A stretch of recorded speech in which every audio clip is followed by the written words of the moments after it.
Hello everybody. This isn't a video I would normally make on my channel, but the subject surrounding this video is actually very interesting to me. But also it's sort of a way for me to get a few things off of my chest, and this is the only way I know how to do it. That's healthy, yes I know. So just bear with me here and I hope you enjoy the video. Love is a strange feeling. You meet someone out of the blue, you hit it off and decide that this might be the person you could spend some time with. You two get closer, break down each other's walls, the two of you share laughter, sorrow, good news and bad. They feel like they're another part of you.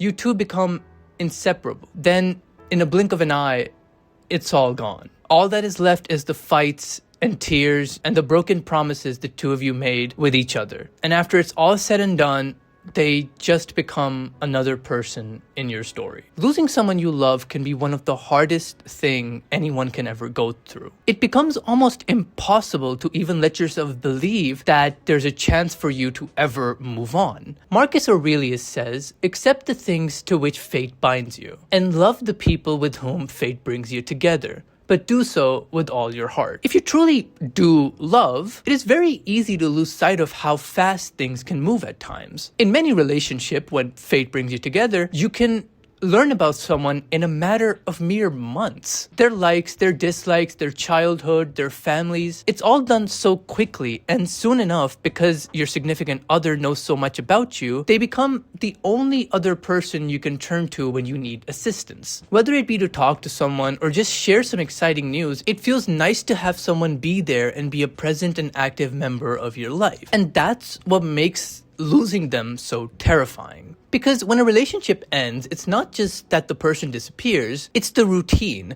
It's the future you accidentally built in your head. It's the goodnight texts. It's seeing something funny and realizing you no longer have anyone to send it to. It's reaching for your phone before your brain can catch up to reality. Friedrich Nietzsche once said, "In every man, a child is hidden that wants to play." And relationships tend to bring out that child in all of us. You become softer around that person. Dumber too. Suddenly you're giggling at 3 a.m. because of something they said. You're laying in bed kicking your feet like a cartoon character because they complimented you. Love genuinely turns human beings into idiots. And when it ends, you almost mourn the version of yourself you were with them. Because there are versions of you that only exist around certain people. There's a laugh you had with them that you don't use anymore. There's jokes nobody else would understand. There's a tone in your voice that disappeared the moment they left. That's why breakups feel so haunting. You're not just losing the person, you're losing an entire world, an entire existence. And the worst part is, life does not care. I know that sounds dramatic, but genuinely, the world keeps spinning in a way that feels almost disrespectful. You could be having the worst week of your life, meanwhile somebody else is outside arguing over Pokemon cards at Target. Your heart is collapsing like a dying star, and your manager is calling you asking you to pick up the shift on Saturday. It feels disrespectful. It feels like you don't have any time to mourn anything. Which actually leads me perfectly into why music becomes so important after losing someone. And yes, this is also my transition into keeping this video music themed so that nobody accuses me of becoming a philosopher overnight and exiting the whole music field.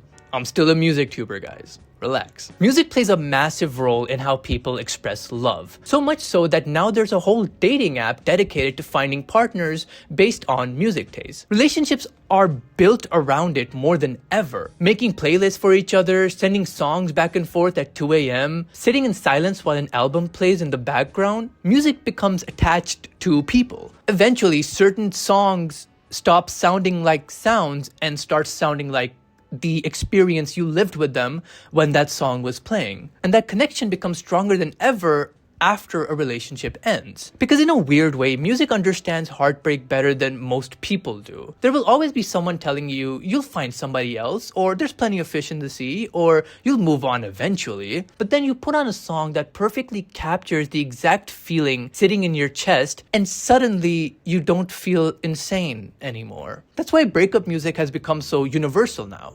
It's almost like a genre in and of itself. Nobody is shocked anymore by songs about loving someone you can't have, have, losing someone you thought would stay forever, or watching somebody move on while you're still trying to figure out how to get through the day. Because almost all of us have lived it.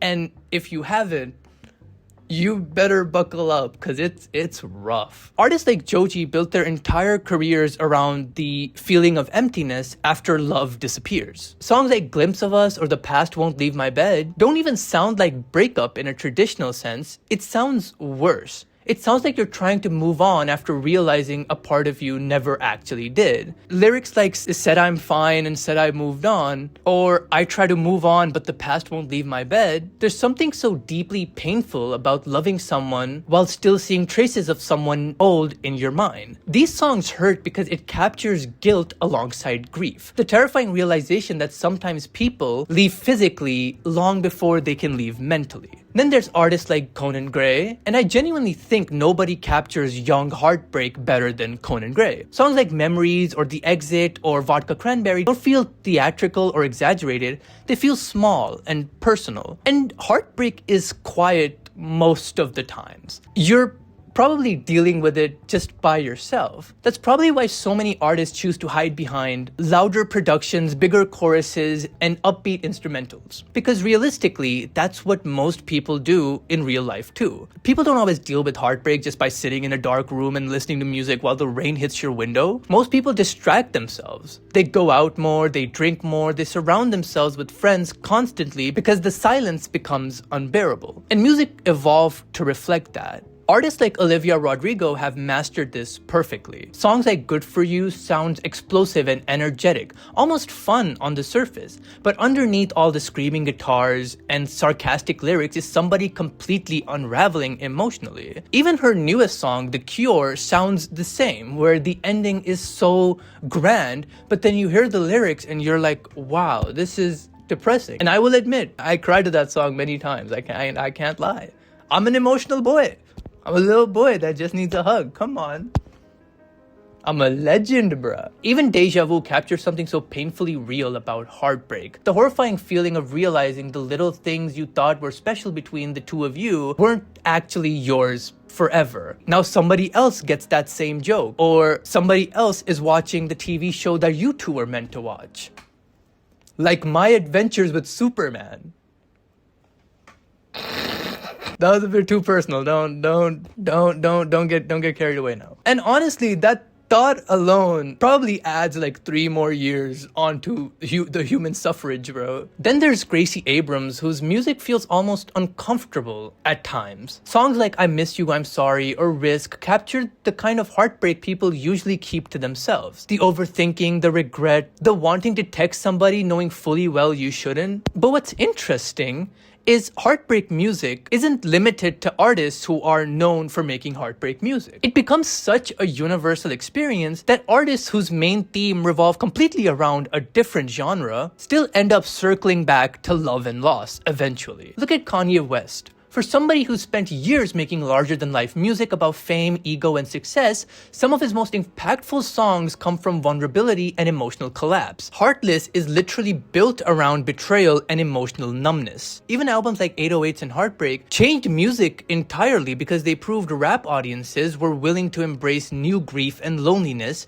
instead of just confidence and bravado. Same with Drake. Half of his career is basically built on emotional instability. One minute he's talking about success and money, the next minute he's awake at 3 a.m. wondering why somebody stopped loving him. And as funny as the internet makes that sound sometimes, people relate to it because heartbreak genuinely makes you obsessive. You replay conversations in your head, trying to figure out where everything went wrong and if there's still time to change it. Even Kendrick Lamar, an artist known for tackling massive themes like generational trauma, identity, and social issues, still explores heartbreak and emotional distance in songs like Love, because no matter how complex life gets, human connection will always remain at the center of it. That's what makes breakup music so powerful. It cuts across every genre, because heartbreak itself cuts across every kind of person. It doesn't matter if you're shy or outgoing, rich or poor, famous or completely unknown, eventually somebody will walk into your life, change the way you completely experience the world, and then maybe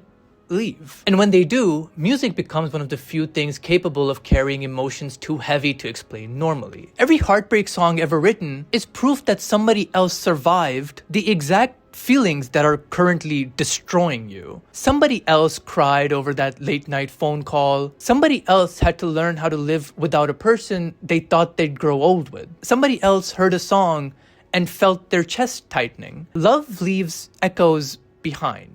In old messages, in familiar places, in songs you can't listen to the same way anymore. And maybe moving on isn't about erasing those echoes. Maybe it's about just learning to live alongside them without trying to let them consume you. Because the truth is, no matter how much time passes, there will always be a small part of you that belongs to the people you love deeply. Maybe you still care about them and love them, and they're trying to move on from it. The true meaning of love is to be happy for someone you love despite them not choosing you, even if it still kills you on the inside. To still smile if they go ahead and choose someone else is an ultimate form of how much you truly love them. Because for a brief period of time, against all odds, two people found each other in this impossibly large world and decided to share their lives together. Even if it didn't last forever, it still mattered. And as my final act of love, I dedicate this video